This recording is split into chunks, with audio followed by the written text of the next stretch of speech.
But like in any business, the bottom line is the bottom line. Yes, always. And that dictates what happens in so many ways, in so many different situations. It was bound to happen sooner or later. It was bound to happen. It's happened here too. And as you know, and no one's immune. No one in this industry is immune. None of us. No one is immune.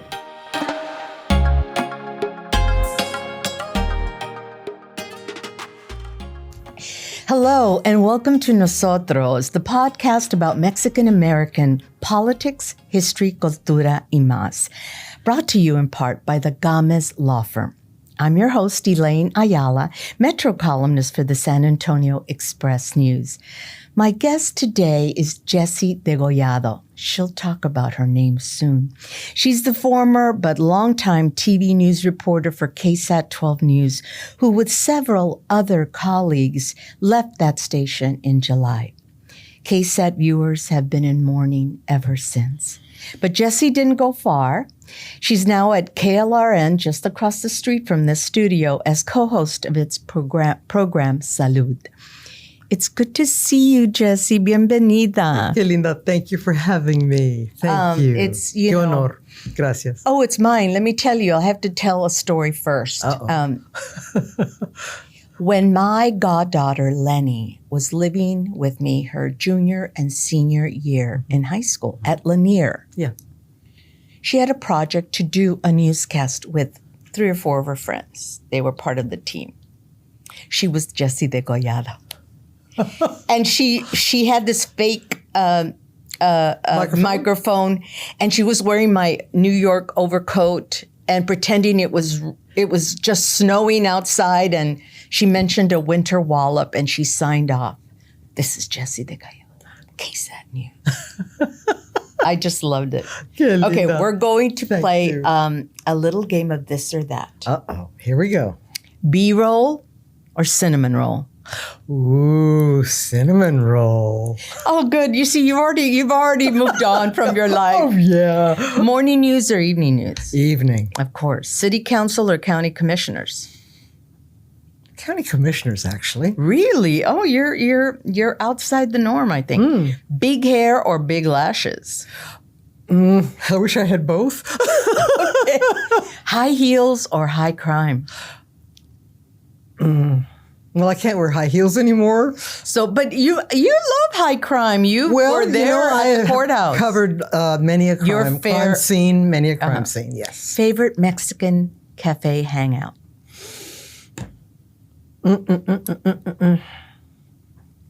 My mom's kitchen. Oh, she's not here God anymore. Bless her. Favorite TV news movie? Broadcast news. That's mine too. Absolutely. I love it. Poppy. That was me with the editor going, hurry. Okay. KSAT viewers know you so well. 40 years at one station, Jessie. Very, very unusual for most TV reporters. Yes. But they probably know little about your beginnings. Tell us that story and start with your name, your real name. Thank you. All right, Jessie Degollado.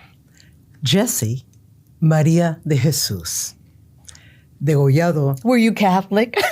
Actually, because when I was born, the doctor told my mother, and the doctor told my father, I can save your wife or I can save your baby. I can't save both.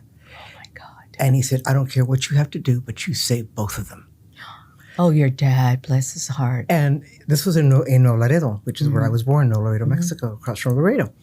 And they had, just like in the old movies, they would have these like windows above the operating room.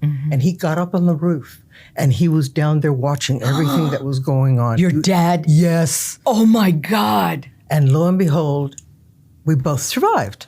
God bless. But my mother made a promise, and era muy católica. She said, if my baby lives, I'm going to devote her to la Virgen. And that's why she named me Maria de Jesus. And in fact, I had a Sagrado Corazón over Mary my of bed. Jesus. Mary of Jesus growing up. So here I am, this beautiful biblical name, very important and Catholic. But my last name, Degollado, look it up, everybody. Degollado means cutthroat. I must have had some very bloodthirsty ancestors. That's all I've got to say. Degollado apparently means cutthroat, and it comes, I think, from the word degüello, which means the sound of the trumpet saying, take no prisoners. wow. Which is what I read happened at the Alamo. The Mexican army sounded el degüello, and that's why everyone was killed. Wow. And so someday, now that I've retired, I'm going to do a little ancestry search to find out. I always used to joke, I have bloodthirsty ancestors, so I want to find out where did in Degollado more come ways from. than one. I know. So you were born in the other side of Laredo. El otro lado. El otro lado. But you probably soon came to the United States. Oh, yes, because my father was a civil service employee in Laredo, at Laredo Air Force Base, but my mother had her own house. She was a businesswoman, and she had a good job as well, and so she had her own house. So, but the civil service told my dad, look, you're going to have to come over here if you're going to keep your civil service job to the United States.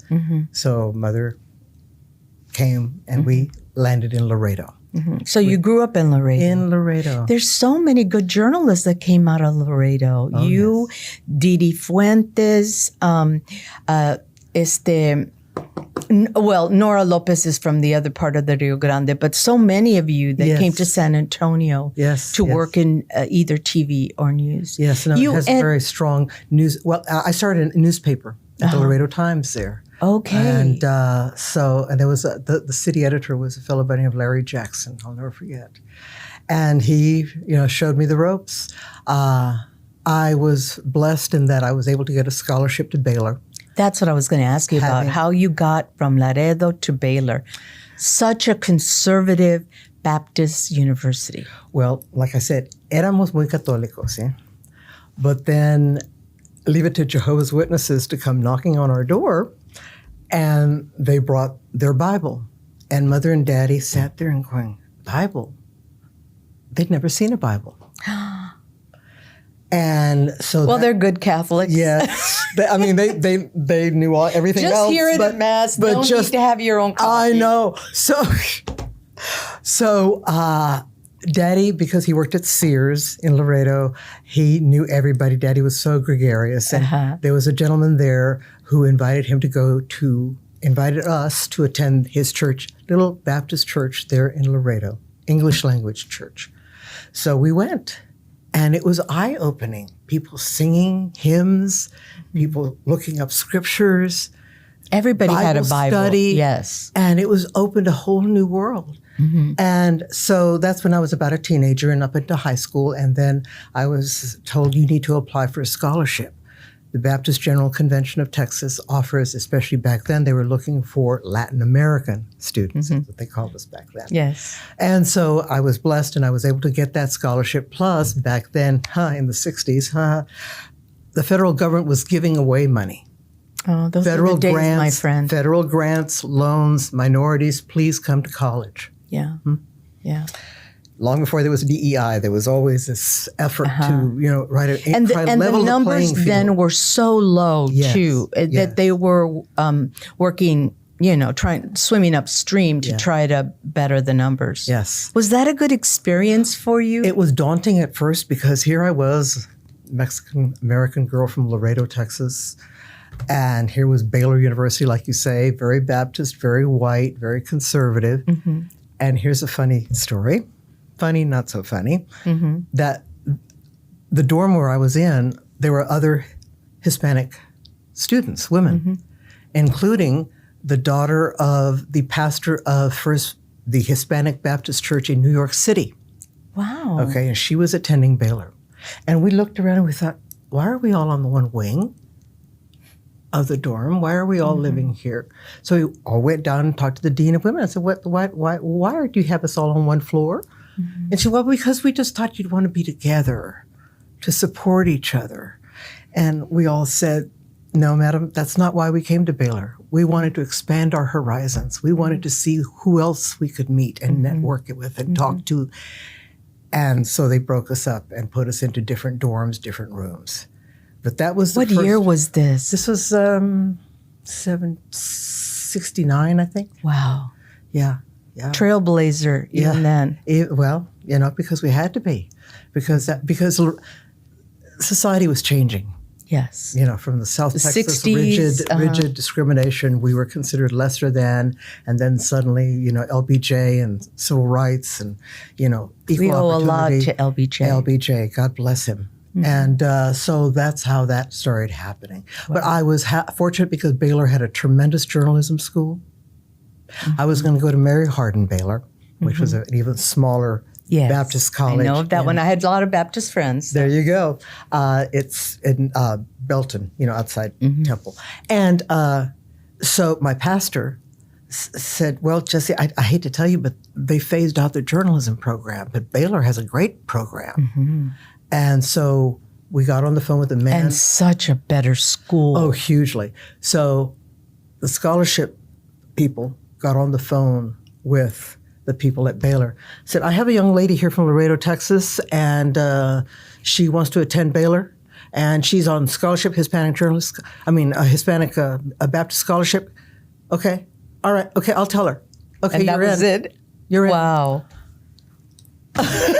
That's so that was awesome. Tremendous. And it was wonderful. And eventually a girl who I went to Sunday school with in Laredo, Anglo girl, she and I ended up rooming together. We just had a great time. And we had I don't know if I should say this on your program. No, you should. We had a little sign outside. And because all of the dorms had been remade by donors, thanks to the generosity of donors, but we decided that when they were doing a tour, we wanted to put in our own sign up there. And we put Hick and Spick. Oh my God, Jessie. What a rebel. God. I know, because she was boy country, man. She was kicker big time. And so and of course, we could hear them coming down the hall. And okay, here they come. Oh my God, did they see and it? They went, and here's the, we just came up there and saying, but they let us alone. They wouldn't let us, they didn't come down on us for it. But anyway, we thought it was funny. A rebel in disguise.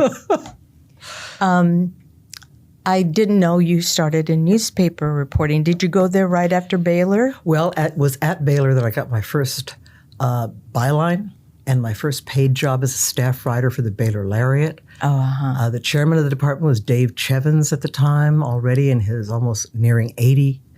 But he took me under his wing. He introduced me to the venerable David McCam, professor now at SMU, long time. I think he's now retired, David McCam. And I ended up working for the Baylor Lariat. And that was my first job. And then I got a summer internship at the Laredo Times, a paid internship. And so that's how that started. But I was in print. And to this day, I always tell people, when I started out, I told myself, I'm never doing television. Oh. I want to be a real journalist. Those TV people Thank you. Those TV people are so full of hairspray. What do they know about news? Wow. Like I say never, because guess what? So why did you make that transition? Well, because after a while I got bored with newspaper. And I was still in college. And I found out about the radio station in Laredo, KVOZ, Que Voz. And it was Laredo's news station. And so I went and I met the general manager, and he said, you have a very good voice. You do. And I do? He said, yes. And how would you like to be a reporter here? I said, I'd love it if you give me a chance. He said, sure. So that's when I got into broadcast in radio. And one of my good friends there ended up going to KRGV in the Valley, the ABC affiliate in the Valley at Channel 5. And he said, my news director wants to hire you. And I said, well, he's never seen me, Bill, and besides I've got Coke bottles for glasses. I don't think I can do TV. And he said, why do you think God invented contact lenses? So sure enough, I went in and met the iconic Rick Diaz, a legend in the Rio Grande Valley. Became my news director and co-anchor for 7 of the best years of my life. Wow, so that's where you started in television news. Television. And then at what point did you come to San Antonio? Why? Well, because I was married at the time. And another pulling back Let's whoa, not go there. Jessie. Hello, honey. How have you been? Hope your life is good. I know it probably is. But anyway, yeah. And so because he got a promotion and transfer to San Antonio, I followed him. And I'm proud to say that every station in Austin and San Antonio offered me a job. Aww. Latinas were few and far between then. And this was in...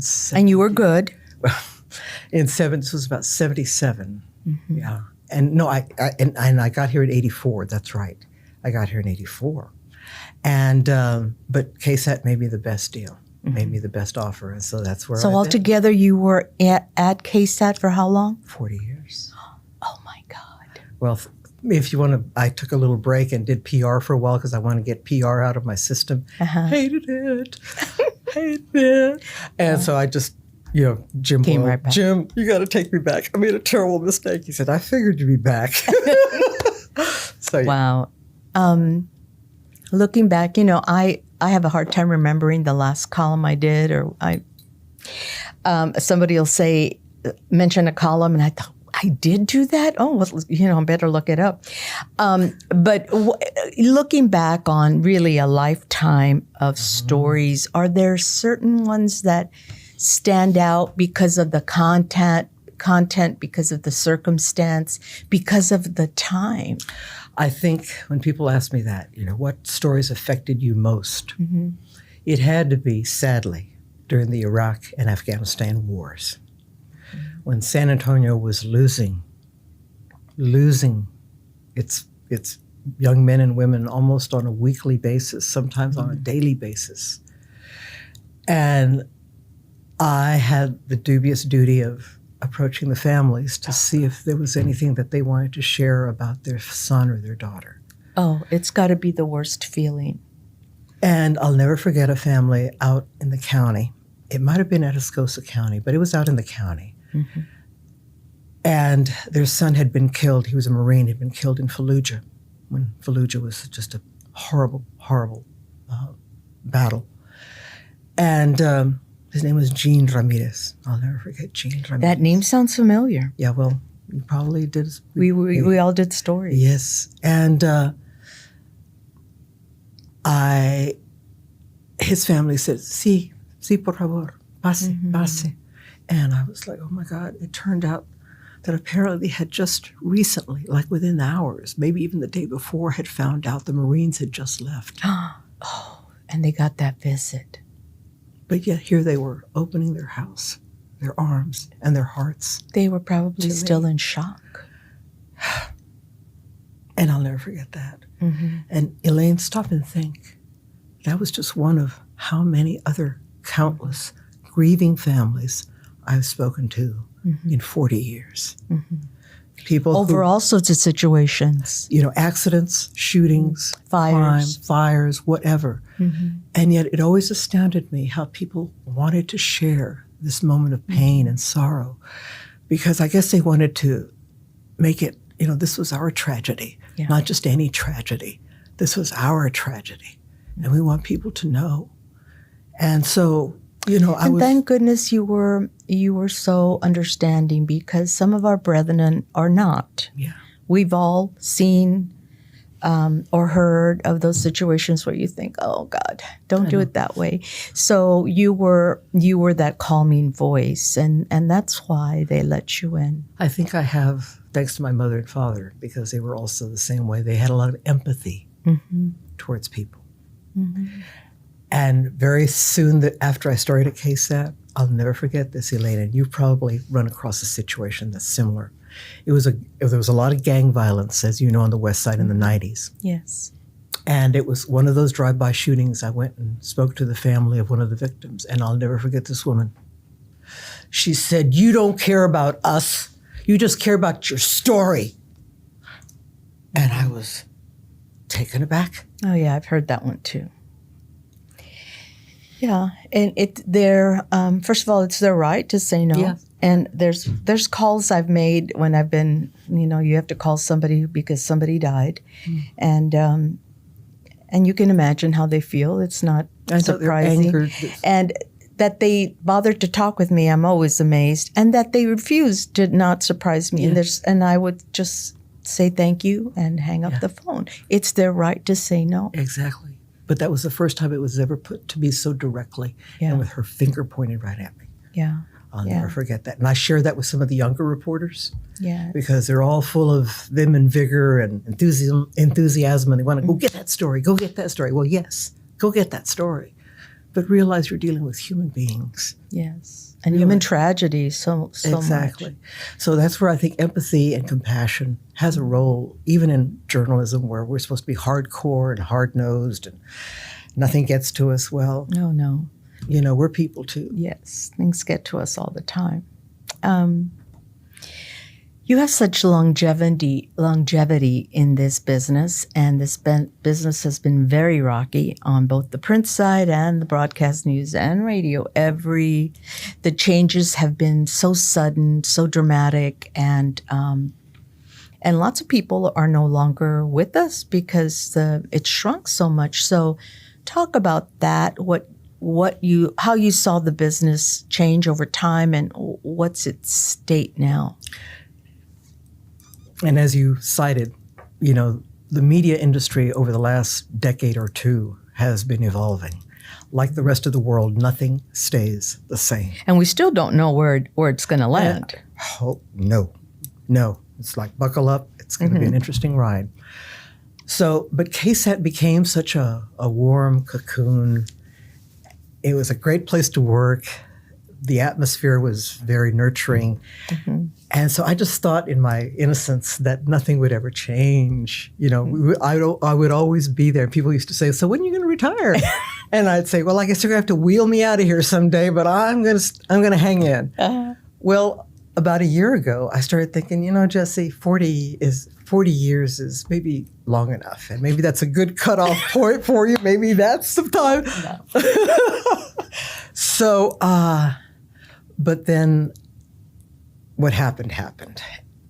And And you don't want to say very much about that? Or can you say a little bit? Let me just put it this way. KSAT was like so many others in the broadcast industry. People don't watch television news the way they used to. They don't sit down at... That's why. What you have in front of you. Because they're getting their news. Because we read and watch it here. Exactly. Now, granted that a lot of people still love to sit down to watch the news, but a lot more like to scroll. In fact, people watch the news and scroll at the same time. And do you think it's like we sometimes think of our readership as older, maybe, that like the traditional newspaper rather than going online? I thought I would never make that change, and I did really fast. But is it also older viewers that are watching? I think so too. So I think Graham Media, obviously saw the writing on the wall and knew that, change was coming. Change was coming. But let me tell you what. So let me just say something, and you can agree or disagree or not. So because change was coming, then that equated fewer reporters, more digital people, a shift in who does the news and when. I think, like in any business, and I don't know this for sure, but like in any business, the bottom line is the bottom line.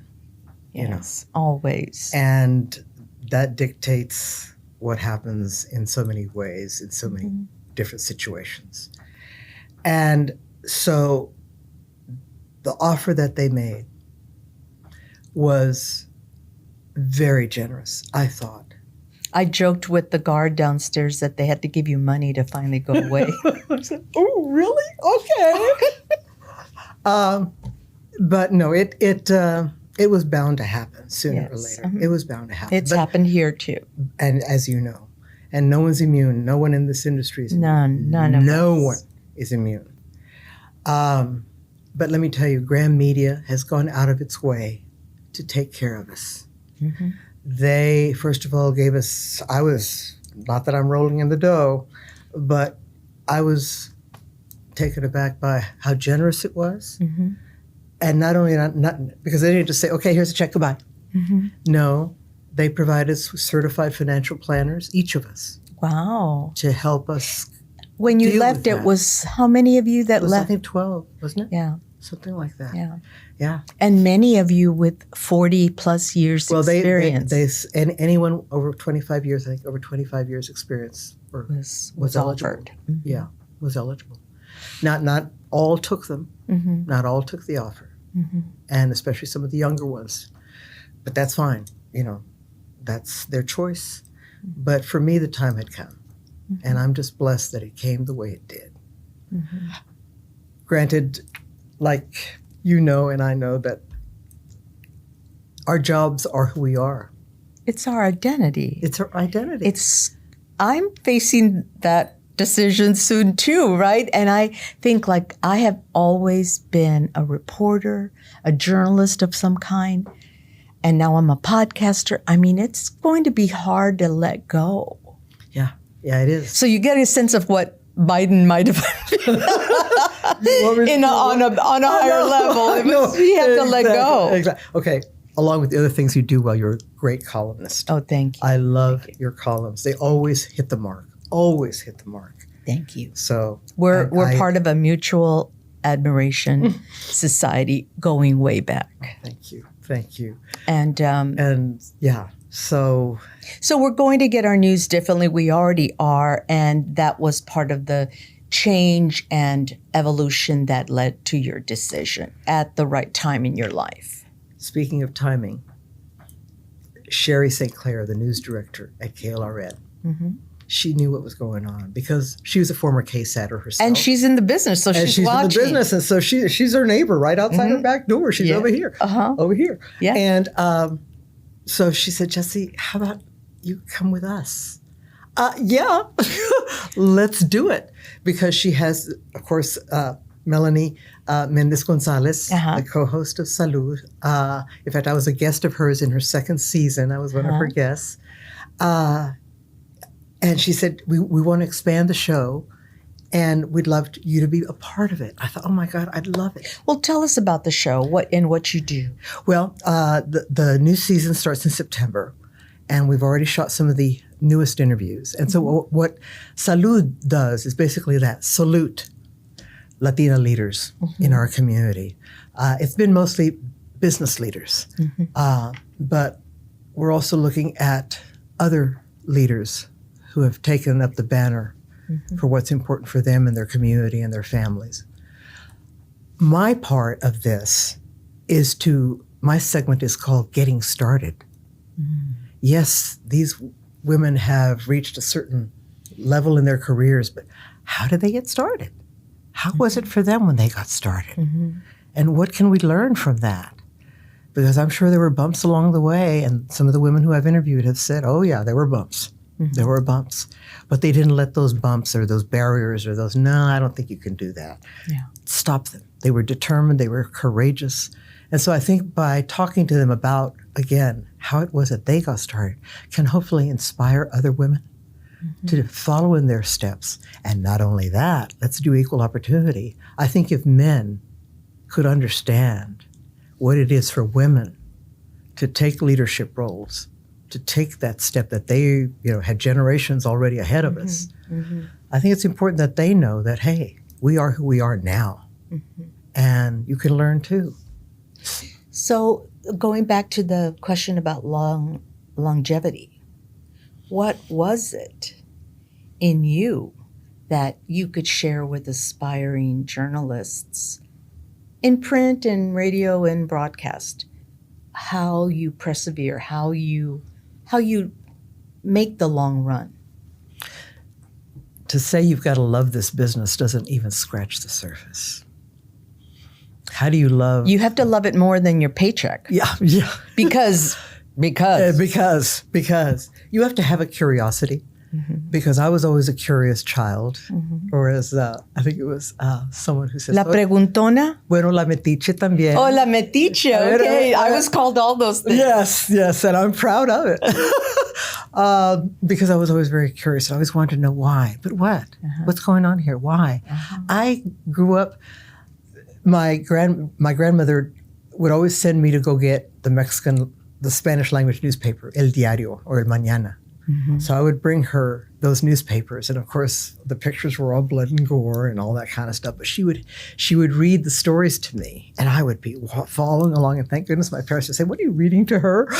And this was in Spanish or in English? She would in Spanish. Wow. And yet I would turn around and sit in front of the TV and watch Walter Cronkite and Huntley and Brinkley. Good old days. And Channel 12.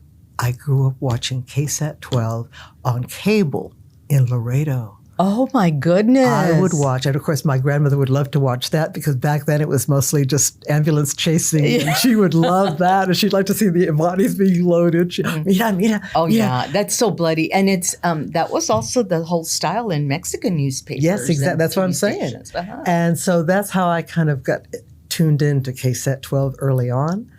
And I got tuned into KLRN as well as a child. So I think it's kind of ironic that I should have ended up working for both. I mean, KSAT for 40 years and now a new career at KLRN. Those kids that are interested in writing and reporting, if they were already called metiches, preguntonas, it's already an inkling that you might like this. And then the other thing is, if you like to read, if you don't feel that you're a good writer, because you do have to be a good writer, even in radio, even in television, that's right.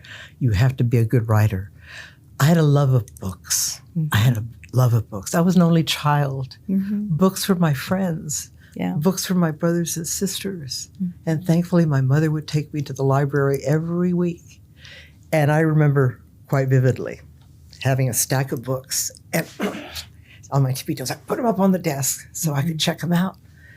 And the librarian had the gall to look at the books, to look at me, and look at my mother and say, "She's not going to read all these."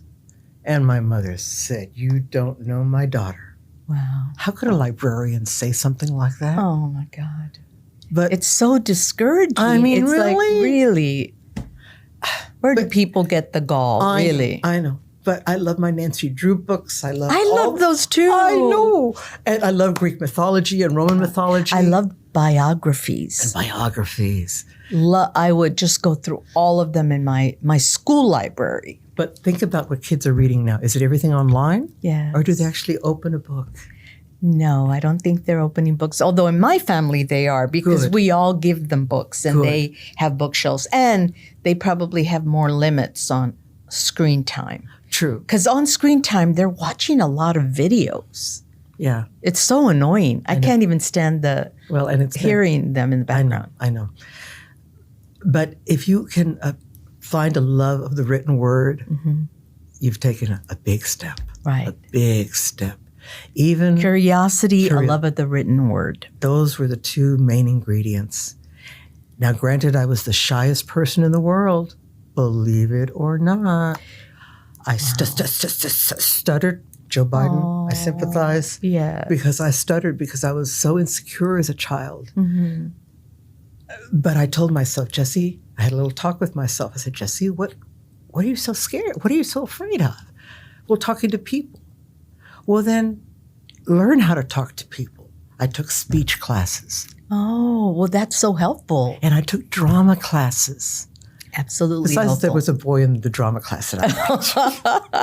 Okay. But that's what kind of got me, because I realized that, especially on stage, by pretending to be someone else, and I figured out I was pretty good at being someone else, maybe I could be myself too. Yeah.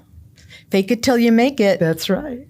I always go into some situation. I always remember the quote, I'm going to butcher it, but Ann Richards had this quote about telling herself, she was headed into a meeting, it was about Texas transportation highways. Maybe her information on that was limited. But she told herself, I'm as smart as I'm ever going to be right now. Like right now, I'm as smart as I'm ever going to be. So take that in there. Yes. And really, that's helped me out of so many situations. Like, okay, maybe I don't know very much about the environment, and I surely don't know how to ask a question in Spanish, but I'm going to get through it. And I did. Yes. You know, and also I think this is my advice: when you humble yourself a little bit, I think people appreciate saying, I don't know very much about this, but I'd love to be schooled. I'd love for you to inform me. Help me understand. And I put my recorder back in the day with the big old recorder. I'd get every word so that I could try to learn it. Yes, yes, yes. I'm so happy that we still get to see you on TV, at least a little bit. Thank you. What else will you do in retirement? Well, besides going on Ancestry and trying to figure out where my bloodthirsty ancestors came from, how it was that they got the name Degollado. Degollado. I had no idea it was so bloody. You sound so sweet. Jessie Degollado. It sounds so sweet. How about that? But so you're going to do that. I'm going to do that, and I'm just going to spend time to take care of myself because I was always so focused on my job that I just failed to take care of myself. I mean, I was, but not enough. Not enough. And then I have this wonderful mid-century modern house that my boyfriend and I want to finally start working on. And oh God, that's going to be quite an adventure, I tell you. But that's fun too. Yeah. Colors. I love working with colors. Yes, so that's going to be fun. I just, anything and everything to keep my mind busy and active and fun. Can't forget to have fun. Yes.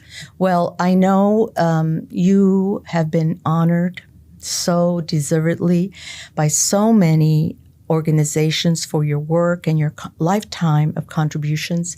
And the San Antonio Association of Hispanic Journalists is one of them. And they're about to take over a team program from the Express News. And I know we'll call on you to speak to them. And thank you so much for coming on my podcast. It's like, it's family time here with me and you. I know. And I think now there's probably younger girls than my goddaughter who probably pretended to be Jessie Degollado on KSAT News for their projects. So thanks for that. You can do it. You can do it. Thank you so much. Thank you. You can watch the video version of Nosotros on YouTube and listen to it anywhere you get your podcasts. My Metro column appears every Wednesday and Friday in the San Antonio Express News. And if you want to reach me, my email address is eayala@express-news.net. Thanks for listening and see you on the next Nosotros.